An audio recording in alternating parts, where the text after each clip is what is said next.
ৰাজ্যত অচিনাক্ত লোকৰ টিঘিল ঘিলনি অচিনাক্তৰ প্ৰভাৱত ৰাজ্যৰ কৃষি অৰ্থনীতি মুখ্যমন্ত্ৰীৰ নজৰত আছে সকলো আমাৰ মনবোৰ বেদনা আৰু দুখেৰে পৰিপূৰ্ণ হয় যেতিয়া অচিনাক্ত লোকে কয় যে আমি মাছ বিক্ৰী কৰা বন্ধ কৰি দিম যেতিয়া অচিনাক্ত লোকে কয় যে আমি নহলে উজনি অসমত কাম নহব সেই দিনটোতকৈ চৰম অপমানৰ দিন জাতিটোৰ বাবে একোৱেই নাথাকে কোনোবা অচিনাক্ত লোকে যদি খাৰুপেটীয়াৰ পৰা কয় যে আমি নুখুৱালে তোমালোকে খাব নোৱাৰিবা তাতকৈ আৰু ডাঙৰ অপমান জাতিটোৰ বাবে একোৱেই হ'ব নোৱাৰে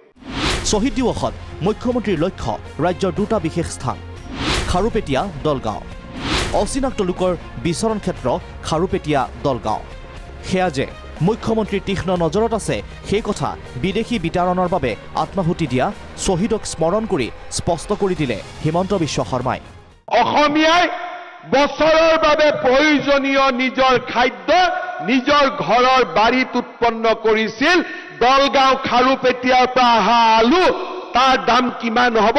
তাৰ জল্পনা কল্পনা অসমে নিজৰ ইতিহাসত কেতিয়াও কৰা নাছিল অসমীয়াই যেতিয়া আত্মনিৰ্ভৰশীল হ'ব শাক পাচলিৰ দামৰ বাবে আমি টিভিৰ টক শ্ব' চাব নালাগিব নিজৰ বাৰীখনৰ ফালে চাব লাগিব দ্ৰব্যমূল্য বৃদ্ধি ৰোধৰ বাবে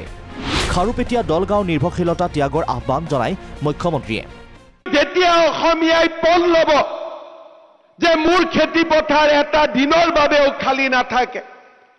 মোৰ খেতি পথাৰৰ চাৰিওফালে মই মূল্যৱান গছ ৰোপণ কৰিম এই খেতি পথাৰত মই শাক পাচলি মাহ হালধি উৎপাদন কৰিম দলগাঁও আৰু খাৰুপেটীয়াৰ ফালে আমি চাব নালাগে গৰুখুটি আৰু কন্যকাই সেই স্বাৱলম্বী অসমৰ আজি প্ৰথম পোহৰৰ প্ৰথম পুৱাৰ সন্ধান দিছে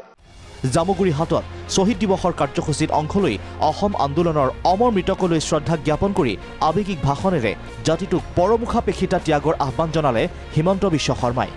ইয়াৰ মাজতে ওলাল অচিনাক্ত লোকে অসমৰ কৃষি অৰ্থনীতি প্ৰভাৱিত কৰাৰ কথা news desk report Prag news